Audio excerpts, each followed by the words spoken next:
Otep à tous, bien-aimés frères et sœurs. Je veux rendre hommage au grand Choguel Kokala Maïga. Souffrez que je puisse reconnaître un peu, en quelque sorte, à ma manière, le travail que ce monsieur a abattu pour le Mali et pour l'Afrique. Je dis bien souffrez. Ça ne veut pas dire que je suis contre le président Assimi Goïta ou je suis contre le nouveau Premier ministre. Non, non, non, non, non, non, non, non, ça n'a rien à voir. Hein? Le nouveau Premier ministre a été un bon ministre porte-parole du gouvernement, ministre de l'administration du territoire, ça c'est clair, je n'en disconviens pas. Est-ce qu'il sera un bon Premier ministre? On verra bien. Voilà. J'ai aussi dit que il s'agissait pour moi d'un coup d'État et ça, ce n'est qu'une étape qui a été franchie et la prochaine étape, ça va être la tête du président Assimi Goïta. C'est pour ça d'ailleurs que je conseille au président de faire très attention avec tous ceux qui ont insulté Choguel, tous ceux qui ont manipulé les choses, tous ceux qui ont critiqué Choguel, parce qu'après tout, Choguel n'a pas été viré pour incompétence. Non. Il a été viré pour des raisons politiques et peut-être même stratégiques.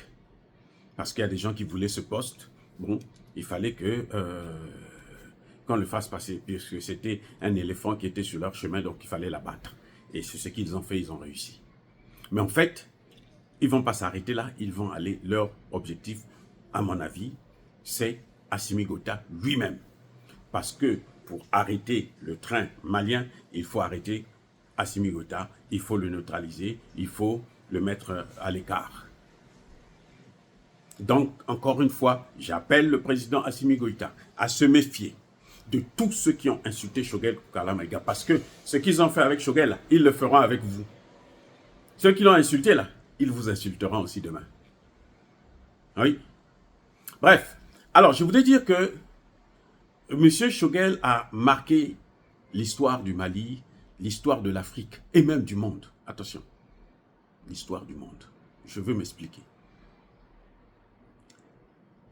Vous avez un premier ministre au Niger, Lamine Zeyn. Lui, je dis, je l'appelle, je pense que lui, c'est un missile balistique, hypersonique. Il ne fait pas trop de bruit, mais il fait beaucoup de dégâts. Vous voyez, quand il passe là, quand vous entendez le bruit, c'est qu'il est déjà de l'autre côté. Peut-être même qu'il est déjà de retour à la base. C'est un style particulier. Mais un style très fort. Vous entendez ce mot, non? Ah ben le Niger a repris le contrôle de son pétrole. Le Niger a repris le contrôle de son uranium. Le Niger a fait ceci, le Niger a fait ceci. C'est vrai, nous on parle toujours du général Tchani, le président. Mais il y a le rôle que joue le Premier ministre aussi, qui est très important. Oui. Donc ce Premier ministre-là a une particularité. C'est comme le Premier ministre du Burkina, Maître Kelem de Tambela, qui, pratiquement tous ses discours, mais c'est des bombes qu'il dégage. Il dégage du feu. Il dégage du feu. Il dégage du feu. Mais ça fait pas trop de bruit.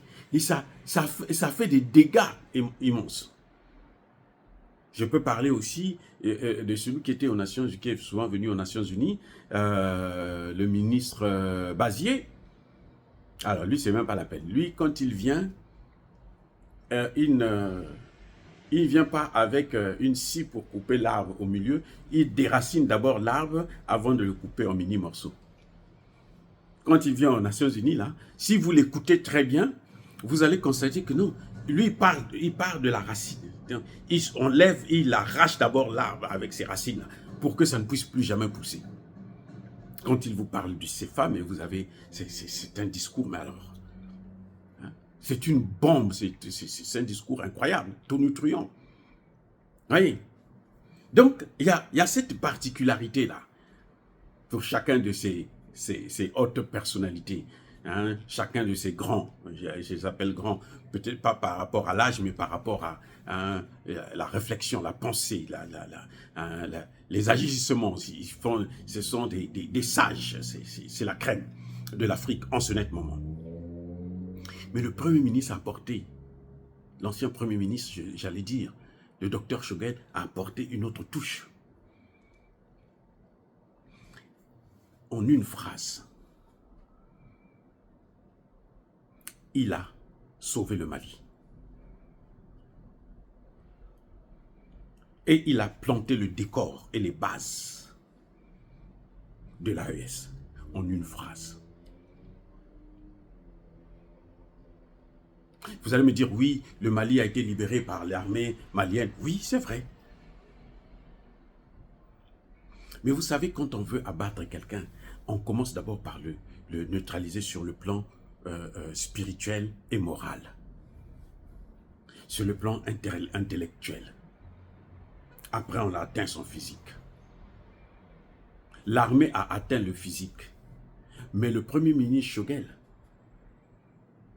avait tellement mis la barre haute aux Nations Unies qu'après, les gens se sont dit non, non, non, non. Il ne faut plus s'approcher de ces gens-là.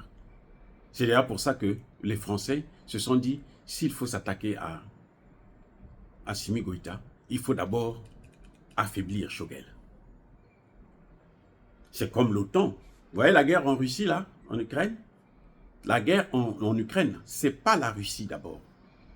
Ce n'est pas la Russie en fait. C'est la Chine qui était derrière. Je veux dire que c'est la Chine qui a été visée. L'OTAN s'est dit, on ne peut pas faire la guerre contre la Russie si la Russie est forte. Donc, il faut d'abord affaiblir la Russie, balkaniser la Russie. À ce moment, la Chine n'aura pas de sauveur. Parce que je veux vous dire une chose.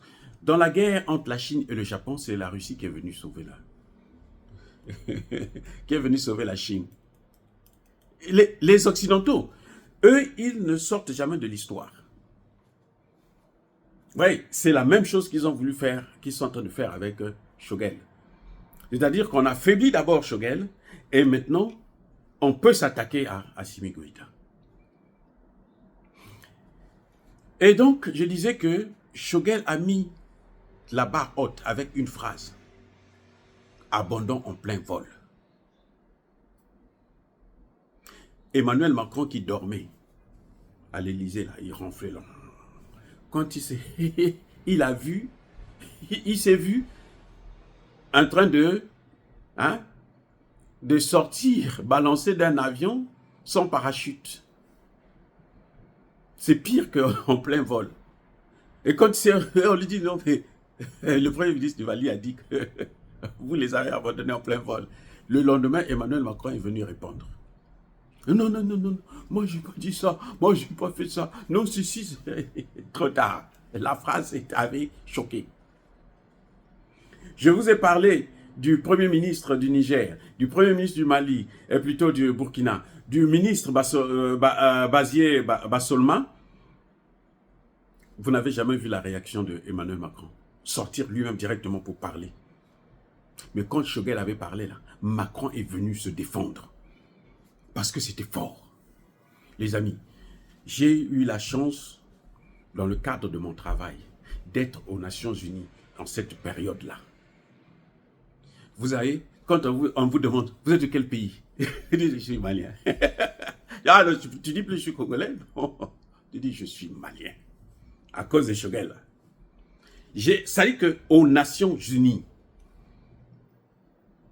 c'était un tsunami. La phrase là, c'était un tsunami dans le monde diplomatique. On s'est dit, mais déjà où est-ce qu'il est allé prendre ça, celui-là? C'est trop fort.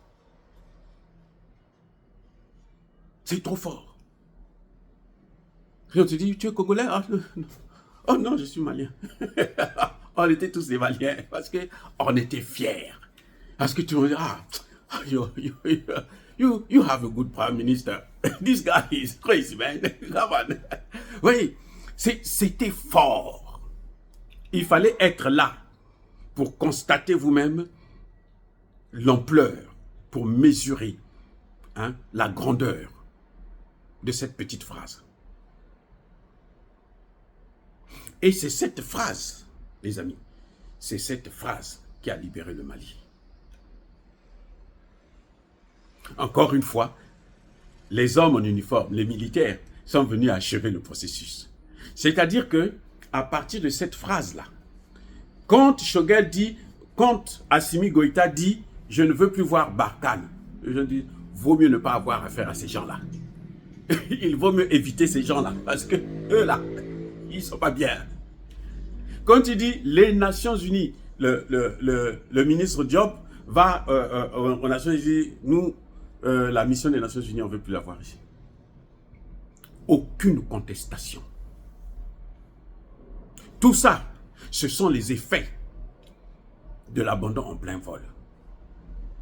Cette phrase avait été réfléchie, c'est-à-dire que d'une manière où on se dit, ce type-là, c'est la haute classe. Et c'est à cause de ça que vous avez vu tout ce qui est arrivé après. Parce que cette phrase-là, ça avait choqué, ça avait tapé sur à l'intérieur des cœurs des décideurs internationaux.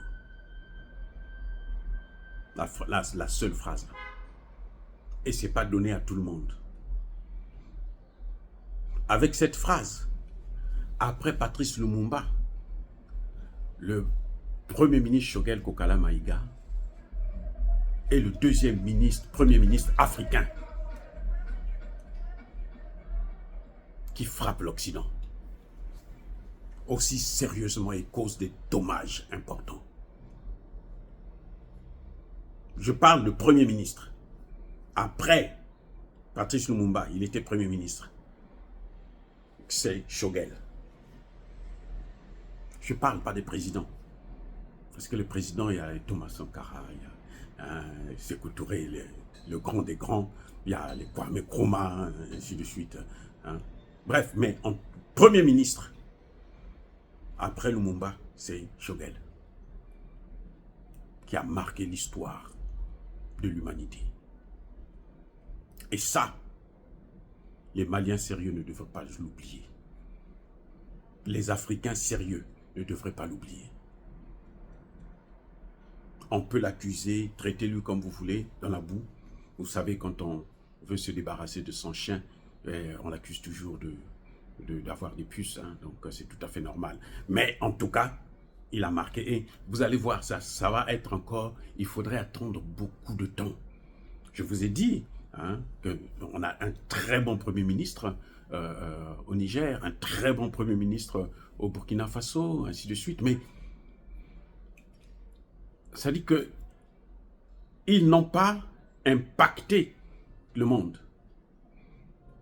Et ce que vous voyez, par exemple, la création de l'AES, et ainsi de suite, là, c'est toujours les conséquences de cette phrase-là. Abandon un vol. Laissez-les faire, parce que eux, ils veulent la souveraineté. Laissez-les, ne vous mêlez pas de leurs problèmes. C'est cette phrase-là. Ce sont les conséquences prolongées, je veux dire, de cette phrase. Donc, j'aimerais en profiter pour saluer l'ancien Premier ministre, le docteur Choguel, pour nous avoir donné, en tout cas, cette joie, cette fierté d'être africain. Ça a été pour nous une grande joie. Ça faisait longtemps qu'on avait eu ça. Des premiers ministres comme ça, des premiers ministres qui réfléchissent, qui vous donnent la valeur que vous méritez dans ce monde aujourd'hui de la jungle. Soyez bénis, abondamment bénis par le Dieu des Kémites et par nos ancêtres angélisés. Mais que tous ceux qui persécutent le continent africain le pillent et le déstabilisent, qu'ils soient noirs, blancs, chinois, arabes, juifs, indiens, qui qu'ils soient punis, maudits, foudroyés, neutralisé, écrasé, effacé par le Dieu des Kémites et par nos ancêtres gélisés. Vive l'Afrique éternelle, j'ai dit et j'assume.